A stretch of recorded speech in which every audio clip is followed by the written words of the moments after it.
안녕하세요. 3 그리고 4주의 일진으로 배우는 사주 명리학 13번째 시간 시작하도록 하겠습니다. 오늘은 양력으로 2018년 11월 19일이고 음력으로는 2018년 10월 12일입니다. 그래서 오늘 명식을 보게 되면 무술년, 개해월, 을묘일이 되고요. 그 다음에 일진은 을묘가 됩니다. 사주를 볼 때는 가장 먼저 봐야 될 것이 일간이라고 했죠. 일간이 어떤 식간이냐를 먼저 봐야 됩니다. 그래서 일간마다 그 습성과 좋아하는 점과 싫어하는 점과 이런 특성들이 각각 다 다르기 때문에 일간을 먼저 봐야 되고요. 그 다음에 어느 월에 태어났느냐를 놓고 보게 됩니다. 자, 을목이 해월에 태어나게 되면 왕세를 놓고 보면 이때는 장생에 해당이 되죠. 장생. 어느 식간이 됐건 장생월에 태어나게 되면 월령의 통근을 할 수가 있어요. 자, 해중에는 지장간이 무토, 간목, 임수가 있죠. 그래서 무토라고 하는 것은 여기에 해당이 되는 것이고, 간목이라고 하는 것은 중기에 해당이 되는 것이고, 임수라고 하는 것은 본기에 해당이 되죠. 그래서 을목이 해월에 태어나게 되면은 해중에 있는 간목에도 통근을 할 수가 있고, 인성의 생조를 받게 되죠. 따라서 장생에 태어났다라고 하는 것은 물론 인월이라든가 묘월에 태어난 것처럼 왕하지는 않더라도 내적으로 어느 정도 힘을 가지고 있다라고 이렇게 보면 되는 거예요. 자, 쉽게 말하면 어린 아이가 있는데 보기에는 키도 좀 작고 뭐 바싹 좀 말라가지고 약해 보이는데 의외로 얘가 튼튼하고 똘망똘망한 그런 애들이 있죠. 이런 것을 비유를 하자면 이제 장생월에 태어났다 이렇게 볼 수가 있는 거죠. 그래서 겨울이라고 해서 겉으로 보기에는 마치 죽은 나무처럼 삐쩍 말라 있고 뭐 이파리도 뭐 시들시들 있는 듯 없는 듯 해서 목이라고 하는 것이 약해 보이는 것 같은데도 내적으로는 벌써 양의 기운이 꿈틀꿈틀대고 있다라고 이렇게 보면 되는 겁니다. 따라서 을목이 해월에 태어나게 되면 일간의 왕세에 너무 치중할 필요가 없어요. 이때는 을목이 해월에 태어나게 되면 왕세는 어느 정도 해결이 됐다라고 이렇게 보시면 되고요.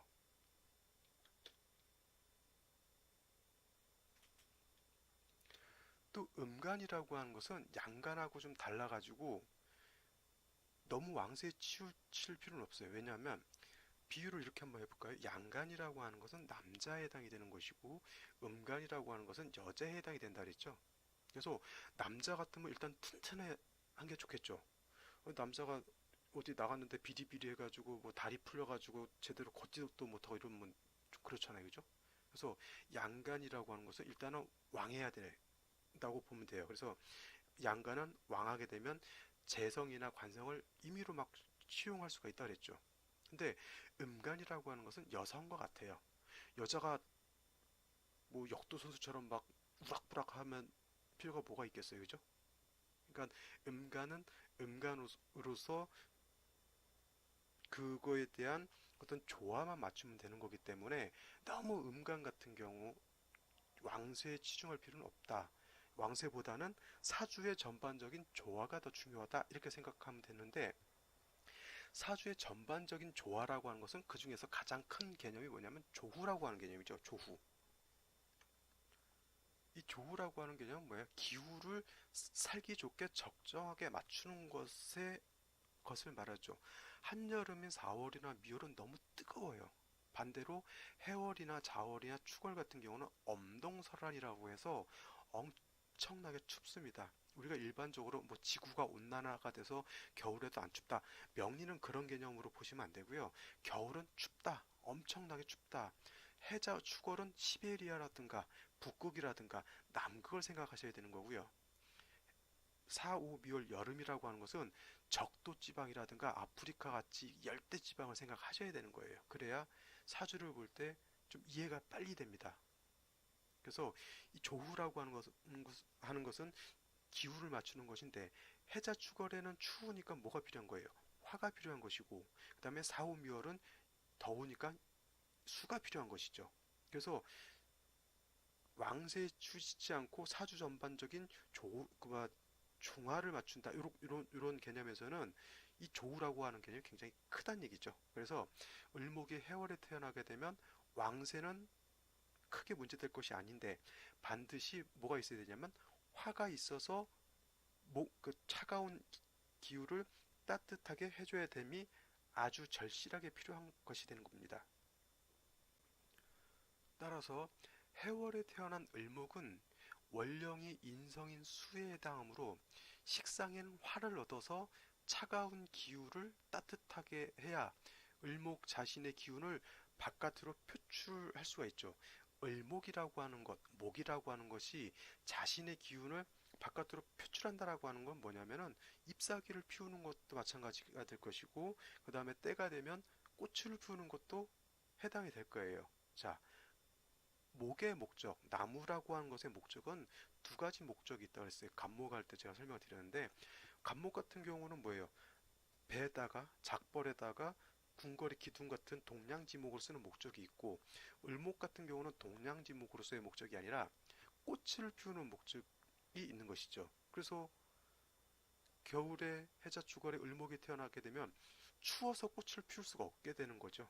그래서 을목이 해자축월에도 을목으로서의 용도가 있으려면, 을목으로서 꽃을 피우기 위해서는 반드시 화가 있어야 된다는 얘기죠. 그래서 이거를 명서에서 뭐라고 표현했냐면 한목향양이라고 표현했어요. 한목향양. 이게 뭔 뜻이냐? 차가운 나무. 물론 차가운 나무라고도 해석할 수 있지만은 겨울에 태어난 나무로 이렇게 보면 되죠. 겨울에 태어난 나무는 양을 향한다. 양이라고 하는 건 뭐예요? 화를 의미하겠죠. 그래서 차가운 겨울에 태어난 나무는 반드시 화가 있어야 목의 기운을, 목의 기세를 바깥으로 표출할 수 있다라고 하는 그런 개념이 됩니다. 그래서 절대적으로 필요한 것, 해월은 병화나 정화가 있어야 된다는 얘기고요. 그렇다면 해저축월에 나무가 봐서는 안 될 건 또 뭐가 있을까요? 그것은 바로 인성인 임수나 개수가 천간으로 투출하는 겁니다. 자, 해월은 원령 자체가 수가 왕한 계절이라고 했죠. 그래서 수라고 하는 것이 원령에만 있으면, 이렇게 원령에만 있게 되면은 큰 문제가 되진 않아요, 이런 것은. 근데 원령의 뿌리를 두고, 이 해라고 하는 원령의 뿌리를 두고 정인인 임수가 투출하거나 편인인 개수가 투출하게 되면 이때는 그냥 비상사태 돌입했다 이렇게 생각하시면 됩니다. 비상사태 아시죠? 빨리 해결을 봐야 되는 사태가 비상사태죠. 좋든 나쁘건 간에 빨리 이 문제를 해결을 해야 되는 것이죠. 그래서 이 원령 해 뿌리를 두고 임계수가 투출하게 되면 가장 시급한 건 뭐냐면 기온이 크게 떨어진다라고 하는 거죠. 그래서 기온이 크게 떨어지게 되면 나무도 얼게 되고 천하가 다 얼게 되니까 어떻게 돼요? 밖에 지금도 밖에 나가면은 나무들이 좀 낙엽도 많이 지고 나무가 이제 앙상한 이제 뼈대만 이제 남게 되는데, 이게 더 추워지고 임계수가 투출한다라고 하는 것은 눈이 오거나 서리가 내리는 거와 똑같거든요. 그러면 어떻게 돼요? 지금 예를 들어서 꽃이 피었다 하더라도 서리가 내리거나 예를 또 내지는 눈이 온다라고 하면 그 꽃이나 잎사귀들이 다 얼게 될 거예요. 그죠? 자, 이 그림을 한번 볼까요? 요거 지난 어저께 그저께 일요일 날 제가 공원에 갔는데 철쭉이 하나가 이렇게 딱 피어 있습니다. 다른 거는 이렇게 피어 있지 않은데 얘 하나만 이렇게 살짝 피어 있더라고요. 물론 이제 다른 데서도 철쭉 한두 송이가 피어 있는 곳은 좀 있어요. 아마도 개나리도 지금쯤이면 아마 개나리도 좀 피어 있는 데가 있을 거예요. 그래서 이 해월이라고 하는 것을 소양춘이라고 하거든요. 꼭 기후로 놓고 보면은 이 철쭉이나 개나리 같은 것이 봄에 피는 꽃인데 요즘 해월 정도 되면 기온이 약간 봄하고 좀 비슷하거든요. 그래가지고 햇빛만 잘 들게 되면 마치 그 부분에서는 꼭 봄과 같은 날씨가 돼가지고 이 철모르는 이제 개나리라든가 이런 것들이 이렇게 한두 송씩 피는 것을 이렇게 볼 수가 있어요. 자, 요 그림을 소양춘이라고 하는 개념으로 이렇게 놓고 보시면 되는데, 예를 들어서 해월이 됐는데 이렇게 꽃이 폈다라고 생각해 보세요. 근데 천간으로 임계수가 투출됐다라고 하는 건 뭐냐면 이제 눈 내리는 거고 똑같습니다. 아니면 뭐 서리가 내린다거나 하면 어떻게 이 꽃이 어떻게 돼요? 바로 얼어서 죽게 되겠죠. 그래서 해월의 을목이 화를 보는 것은 이와 같이 겨울에 꽃을 피우는 것이라고 한다고 하면 해월에 임계수가 투출된다라고 하는 것은 뭐냐면 임계수가 투출하게 되면 기온도 하강시켜서 눈이 내리게 되는 것과 같으니까 꽃이 얼게 되는데 또 한 가지 임계수가 투출하게 되면 안 좋은 게 뭐냐면 용신으로 써야 될 병화라든가 정화를 파극하게 되죠. 쉽게 설명하면 지금 요 그림의 상황이라고 하는 것은 을목이 해월에 태어나서 화를 봤다라고 하는 개념이 이러한 개념이 되는데 임계수가 투출했다고 하는 것은 뭐냐면 하늘에 예를 들어서 태양이 떠 있는데 임계수가 투출하게 되면 먹구름이 끼는 거하고 똑같습니다. 그러면 날씨가 추워지죠. 겨울에도 햇빛을 받고 있으면 따뜻한데 먹구름이 껴서 햇빛을 가리게 되면 갑자기 기온이 차가워지고 찬바람이 불고 이런 개념이에요. 그래서 임계수가 투출한다라고 하는 개념, 기온이 하강한다, 병화가 파극을 당한다. 그래서 이렇게 을목이라고 하는 게 여건 자체가 많이 힘들어진다 이렇게 보시면 되는 겁니다. 따라서 을목이 해월에 태어나는데 임계수가 투출하게 되면 반드시 무토나 기토가 있어가지고 그 임수나 개수를 제해야 되는 거죠. 제한다라고 하는 것은 파극해서 없애버릴 수도 있는 거지만은 그 개수 같은 경우는 무토가 있으면 또 합거를 할 수가 있는 것이죠. 그래서 이런 경우에 임계수가 투출하게 되면은 임수나 개수는 병신이 되죠. 병신.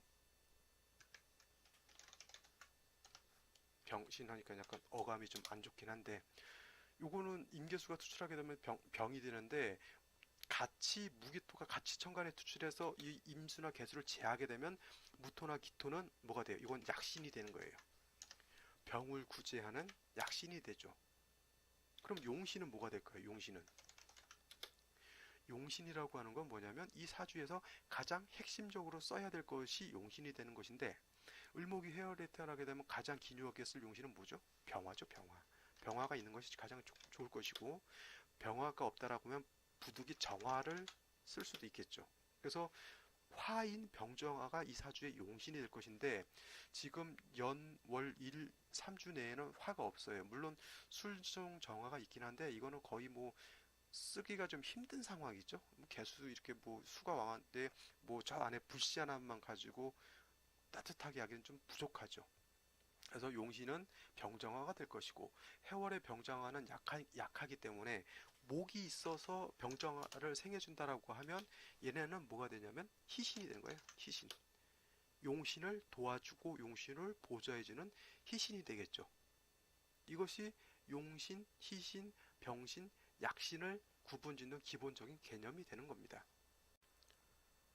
그럼 다시 명식을 한번 보도록 하겠습니다. 자, 을목이 수왕절인 해월에 태어났죠. 그 다음에 월간에 이렇게 개수가 투출됐어요. 아까 말씀드렸지만 해월에 임계수가 투출한다라고 하는 것, 이건 비단 을목뿐만 아니라 다른 것도 마찬가지예요. 임수가 해월에 태어나서 임계수가 투출하게 되면 이건 일간이 너무 왕해지니까 문제가 되는 것이고요. 간목이나 을목 같은 것이 해월에 임계수가 투출하게 되면 이건 인성이 너무 많아져서 모왕자세가 되는 거죠. 특히 임수가 투출하게 되면은 부목된다 그랬죠. 수다목부. 개수가 투출하면 수다목부는 아니더라도 기온이 너무 하강하기 때문에 그것도 인성으로 인해서 내가 해를 받는 그런 경우가 되죠. 근데 다행히 이 개수가 투출했어도 병이 되는 개수가 투출했어도 연주에 무술토가 있어서 얘를 합거시키죠. 요거는 파극하는 게 아니라 합거하는 거예요. 합거. 묶어놓는 거죠. 그래서 이런 경우는 이 무술토가 약신에 해당이 되는 거죠. 이 개수는 병이 되는 것이고, 자, 일지를 놓고 보면 묘목이 있습니다.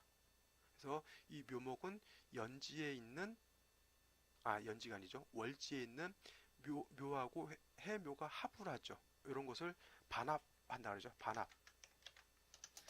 반합이라고 하는 건 뭐냐면 원래 삼합이라고 하는 것은 세 가지 글자가 다 있어야 돼요. 그죠? 뭐냐면 해,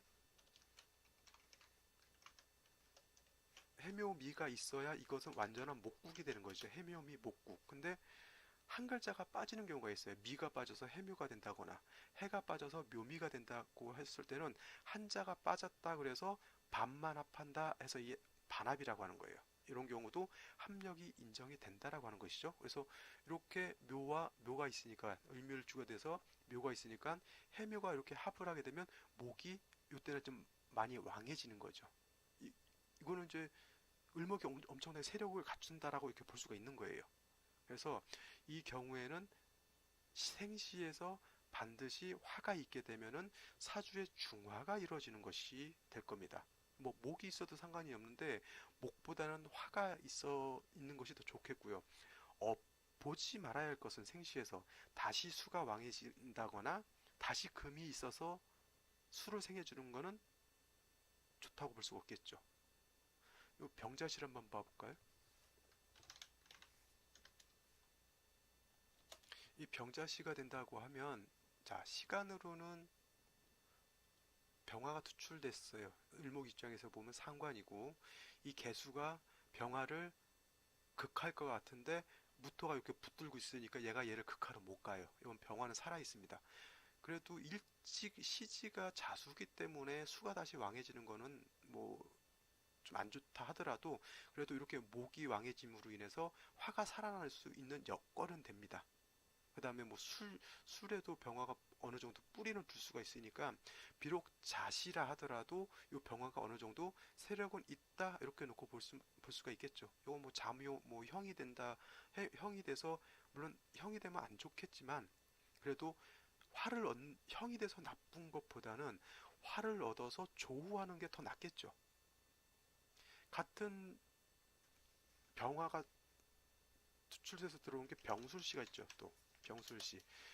요 생시는 병자시보단 좀 나을 거예요. 왜냐하면 시지가 술토기 때문에 병화가 요 술에 통근을 할 수가 있어요. 미약하나마 화 입장에서 술은 화의 고지에 해당이 되죠. 화고 화의 고지 화고가 됩니다. 그래서 이거 병화가 충분히 통근할 수가 있겠고요. 아까 말씀드렸지만 요 뭐 해묘가 이렇게 합을 하게 되니 이 병화가 병자시의 병화보다는 병술시의 병화가 더 세력이 더 좋다고 볼 수 있죠. 그죠? 근데 여기에 예를 들어서 이모시가 오면 어떻게 될까요? 이모시. 오시는 상관이 없어요. 오시는 괜찮죠. 그래도 병화에 비해서 오화는 오중에 있는 화는 정화기 때문에 조후의 기능으로 놓고 봤을 때는 굉장히 약해진다라고 보면 되는데 더 안 좋은 건 뭐냐면 임수가 투출하는 거죠. 요 개수는 무토가 묶고 있으니까 상관이 없는데 이 임수라고 하는 것은 원령에 있는 해중 임수가 천간을 투출한 거예요. 그럼 이렇게 되면 격으로 놓고 치면 정인격이 되죠. 완전 정법적인 정인격이 될 거예요. 그래서 정인격이 뭐 좋다 나쁘다 육친론으로 놓고 보면 정인이니까 좋다고 봐야 되는데 이렇게 되면은 어떻게 되냐면 왕수인 해에 뿌리를 두고 임수가 투출하게 되면 이거는 수가 범람하는 걸로 볼 수가 있어요. 근데 이렇게 한번 봐볼까요? 무토가 있으니까 이 무토로 임수 제하면 되지 않겠냐고. 근데 지금 이 상황은 이 무토가 임수를 제할 수가 없습니다. 왜냐하면 이 무토는 개수를 합거시키고 있잖아요. 합거시켜서 개수가 나쁜 짓을 하는 것을 막고는 있는데 이렇게 되어 있으면 무토가 얘를 가서 파극하진 않아요. 무토가 개수를 보고 정제니까 얘하고 놀라 그러지 저기 멀리 가가지고 무토 제한은 일하려고는 안 하겠죠. 그러니까 개수는 없어졌지만은 그죠? 하나는 남아있게 되죠. 자, 이거 이렇게도 볼 수 있어요. 이거를 정편인 혼잡으로 볼 수 있겠죠. 정편인 혼잡, 우리 관살혼잡이라고 하는 개념도 있는데 이 정편인 혼잡이라고 하는 개념도 있어요. 이건 뭐냐면 정인과 편인이 같이 혼잡되어 있다라고 한 개념인데 물론 관살혼잡에 비하면 뭐 정편인 혼잡은 크게 문제될 건 없는데 이렇게 수가 왕한 중에 정편이 혼잡이 되면은 이 왕수가 이 사주에서 병으로 작용한다라고 하는 그런 개념이죠. 뭐 또 육친으로 하는 사람들이 보면은 정편인이 혼잡되어 있으니까 뭐예요? 이거는 정모, 나를 낳아준 진짜 엄마에 해당이 되고 이거는 나를 키워주는 계모, 서모, 양모 같은 경우니까 어떻게 돼요? 어머니가 두 분이다. 내지는 월지 있으니까 어떻게 돼요? 어머니가 세 분이다. 이렇게 되면 어떻게 됩니까? 아버지가 바람을 폈다. 아니면 아버지가 재혼을 했다. 이렇게 또 그 통변은 그런 식으로 하긴 하는데 이런 거는 무조건 뭐 정편이 됐기 때문에 부모님이 두 분이다 이렇게 까놓고 볼 수는 없는 겁니다. 이런 거 볼 때는 좀 조심하셔야 돼요.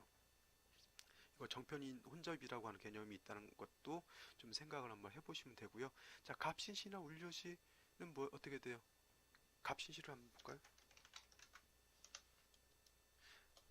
갑신시가 되면은 천간으로 갑목이 있으면은 요 을목이 갑목을 보게 되면 타고 이게 앵긴다 그럴까요? 이걸 등락이갑이라고 하죠. 또는 등라반갑이라고 돼요. 이건 뭐냐면 등라라고 하는 거는 뭐냐면 쑥이라든가 뭐 고사리 같은 거 있죠. 이게 넝쿨식물 같이 타고 넘어가는 것들. 나팔꽃도 그렇고 호박도 그렇고 등나무도 그렇고 그다음에 칡넝쿨도 그렇죠. 작 주변의 것을 감고 올라가면서 살아가는 것들이죠. 이런 것들 그런 을목이라고 하는 것이 그런 넝쿨식물도 해당이 되는데 갑목을 보게 되면 이걸 등나개갑이라고 해요. 을목이 갑목을 보고 이렇게 타고 살아요. 그러면 마치 연약한 을목이라 하더라도 갑목과 같이 좀 왕해지는 거죠. 나팔꽃이 되게 여리여리하잖아요. 근데 이것이 큰 나무를 타고 올라가면 엄청난 센 바람이 불어도 나무에 의지하고 있으면 어떻게 돼요? 그 나무가 부러지지 않는 한은 그 나팔꽃이 살아있게 되죠. 이것이 쉬운 말로 여우가 호랑이 탈을 쓴 거하고 똑같아요. 비유를 하자면. 이렇게 되면 을목은 갈목을 보면 도움을 받겠지만은 갑목 입장에서 보면 어떻게 돼요? 을목을 보게 되면 손해를 보는 거죠. 입장이 서로 반대가 되는 거예요. 그래서 을목이 생시에서 갑신시가 된다고 하면 등나개갑이 되는데 문제는 뭐냐면 이 신금이라고 하는 것은 뭐예요? 신금은 다시 수를 생해주는 역할을 하잖아요. 그죠? 그러니까 뭐 수가 더 수도 왕해지겠지만은 뭐랄까 서리를 더 내리게 한다거나 뭐 먹구름이 더 잔뜩 껴있는 거하고 똑같은 거예요. 그래서 갑목은 좋으나 생시가 좀 이렇게 좋다고 볼 수는 없어요. 그죠? 을류시가 되면 더 안 좋겠죠. 을류시가 되면 이건 바로 일지, 시지, 묘유충이 되죠. 그러면 을목이 그나마 뿌리를 두고 있었던 묘목이 충파가 되면 어떻게 돼요? 요 해묘합이 깨집니다. 요거를 명리용어로 뭐라 그러냐면 합충봉충이라고 그래요. 합하고 있는데 충을 만나면 어떻게 되냐면 요 합이 깨지게 됩니다. 그래서 을목이 묘와 해에 뿌리를 두고 있던 것이 유가 있게 되면 묘유충이 일어나 가지고 을목이 뿌리를 둘 수 있는 것이 많이 약해지게 되는 거죠. 그래서 일시로 이렇게 충되는 생시는 되도록이면은 안 잡는 게 더 좋을 거예요. 왜냐하면 일주라고 하는 것은 내 가정과 같은 것이고 시주라고 하는 것은 내 자식군과 같은데 내 가정이 충으로 인해서 좀 불안하다 뭐 이렇게 볼 수가 있는 거잖아요. 그래서 뭐 생시를 출산시를 잡는데 충되는 시를 잡았다. 이건 안 되는 거죠. 절대 이런 건 조심하셔야 될 것 같고요. 자, 오늘은 여기까지만 하는 걸로 하겠습니다. 어, 이해가 안 되시는 부분 있으면은 동영상은 좋은 점이 뭐냐면 다시 들을 수 있다라고 하는 거죠. 그러니까 다시 한번 들으시고 뭐 그래도 이해가 안 된다 내지는 요거에 대해서 한번 뭐 궁금하다라고 하는 것이 있다라고 하면 댓글을 남겨주시면 최대한 답변을 드리도록 하겠습니다. 자, 오늘은 월요일이죠. 또 월요병이라고 해서 또 한 주간 이 주말 잘 보내고 월요일 날은 좀 많이 피곤한 날입니다. 오늘도 피곤하지만 기운 내시고 좋은 하루 되시기 바랍니다. 저는 내일 또 뵙도록 하겠습니다. 감사합니다.